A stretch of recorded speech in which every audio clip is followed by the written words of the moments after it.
Hello and welcome to a new edition of Africa Today, where we get you the latest news and events taking place on the African scene, and we will start off with our major top stories and reports. And we start with our major reports. France, Germany, Italy, the United States and Britain urged Libya to start preparations to meet a December deadline for holding elections, which is hoped will help the country exit a decade of crisis. More details in the following report. France, Germany, Italy, the United States and Britain urged Libya to start preparations to meet a December deadline for holding elections, which it is hoped will help the country exit a decade of crisis. Libya's interim government, which came into being in March through a UN-backed intra-Libya dialogue, is mandated to lead the country to elections on December 24th, but formal preparations have not yet started. A joint statement from the Western Allies embassies in Libya read, in addition to the political and security arrangements, the technical and logistical preparations will be critical, calling on authorities to agree the constitutional and legal basis for these elections by July the 1st. Now it is not the time for any disruptive changes at the relevant bodies, which enable the preparations to take place within the time scale set out.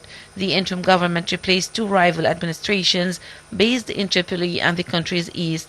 Both gave their backing to the new administration and the election timetable, generating cautious hope that Libya might move beyond the conflict and chaos that has entrapped it since the overthrow and killing of longtime dictator Muammar al-Gaddafi in 2011. Welcome back, and still with our special reports. The International Organization for Migration said that so far this year at least 453 migrants have died trying to reach Europe from North Africa. More details in this report. The Tunisian coast has seen a peak in migrant departures in recent months, and for the first time the majority of migrants on the boats are not Tunisians. During the first quarter of 2021, more than half of those arriving in Italy from Tunisia were mostly citizens from sub-Saharan Africa. So far this year, at least 453 migrants have died trying to reach Europe from North Africa. Around 100 of those had set off from Tunisia's port Sfax. The head of the Association of Ivoirians in Sfax said for many it is Europe or death, but they were not told the truth. They were promised huge salaries when they were in the country. Some of them even sold their businesses, which were well placed there. When they arrived in Europe, they realized that they had been lied to, so they had no choice.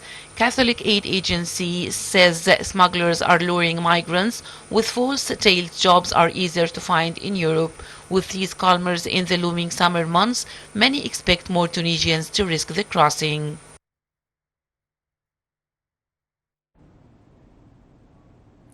Welcome back, and still with our special reports. The International Organization for Migration said that so far this year, at least 453 migrants have died trying to reach Europe from North Africa. Right, and well, that was... we move on to another report. Chadian Defense Minister said that rebels who launched an offensive in northern Chad, sparking clashes that claimed the life of veteran President Idriss Déby, are in flight. More details in this report. Chad's new defense minister said that rebels who launched an offensive in northern Chad, sparking clashes that claimed the life of veteran President Idriss Déby Itno, are in flight. The Front for Change and Concord in Chad, a large armed group with a rear base in Libya, mounted an offensive on April 11th as the country was to hold presidential election. Déby, a former general who had been in power for 30 years, led the fighting against the insurgents. According to authorities, he died on April 19th from combat injuries in the Kanem Desert region, about 300 kilometers north of the capital, close to the border with Niger. Déby's death occurred on the same day that was declared victor in the presidential results, and that the army claimed to have killed 300 fact rebels. Another 246 rebels have been captured and handed over the judicial authorities. Fighting has been continuing in the area of Noko in the administrative region of North Kanem. Last week, a Chadan military helicopter crashed there after the army said was a breakdown, while FACT said it had downed the aircraft. A military junta took power immediately after Debi's shock death, headed by his 37-year-old son, Mahamat, a four-star general. The military rules have vowed to help free and democratic elections following an 18-month transitional period.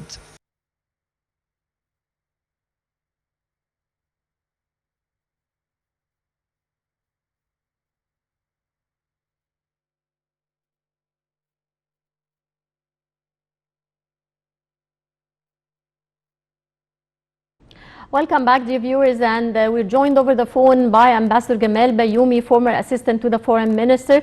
Good afternoon, Mr. Ambassador. Good afternoon. Ambassador Bayoumi, Minister of Finance Mohamed Maït said that Egypt supports the efforts made by the African Export-Import Bank to extend concessional facilities to African countries to enable them to acquire COVID-19 vaccines. How do you view Egypt's efforts in this regard? Egypt is defending the case of Africa in all matters. Africa is treated badly from the developed countries because the flow of money from Africa to the developed countries is much more than Africa receives. And this is unfair, of course. Africa is paying its debts, Africa is paying the invoices of its imports, and it cannot export or attract investment to make the balance. Now we have the epidemic of corona, and Africa is not in good shape to face this terrible disease. So it was decided in the G20, in the G7, and all over the world to help the poor countries, and Africa is the poorest continent in the world. So we are defending this. We are trying to help our African brothers with in two dimensions. First, to face the disease itself by remedy and medicine. The other thing is to face the economic impact on Africa, which is negative, of course. And here it comes a real effort. And Egypt is doing here and there all it can, and most than any country, other country, can help in Africa. Right. Well, Ambassador Bayoumi, according to Maït, the efforts will contribute to pushing the economic growth forward and enhance African intra-trade. How far is this true, in your opinion? We were following the instructions of our president lately. In two dimensions. First is to help Africa with medicine and other things to face the disease. Second, in order to allocate as much as we can of investments in order to face the economic negative impact on Africa. And we are doing fine, and I think during also the presidency of our president to the AU, the African Union, we started a new dimension of trade where we are going to make one big free trade area of the whole African countries. This will help Africa to trade because the slogan now is trade, not aid. Of course, if we make Africa able to export its products at a fair price, fair trade, not free trade, this will be something to help the continent, and we are doing this. Another dimension that Egypt has now a fund for development in Africa, and we are trying to help the African countries with experience and expert, but we need to triple or make the capital of such fund much more. Here we are asking our partners in Europe, in China and Japan, and all of them are positive for that. And we hope that this will be enlarged and in the sense of investment also, because investment is another dimension of helping Africa. Right. Well, sir, what are the latest developments on the ground with regards to the spread of the coronavirus in African states, I mean? Yes, and this is another dimension adding to the medicine and the financial help. We have our experts everywhere in Africa. We have a lot of doctors everywhere in Africa, and I think they can help, of course, to fight the disease, because we need good, moderate doctors who know the situation in Africa, and to help every individual African country how to face the disease. Yes. And I think we got good experience in this field also. Yes. With regards to the vaccines, sir, what's the latest concerning vaccine coverage in African states? We have seen our Minister of Health declaring that we are going to manufacture the medicine in Egypt. Yes. And of course, as you well know, Egypt has a very good long history in producing medicine, and I think we are able to produce the vaccine also, because even the developed part of the world has a sort of lack of enough medicine for everybody. Mm-hmm. So any country like Egypt who can produce the vaccine, we can also participate there, and this will help, of course, Africa and the Arab world.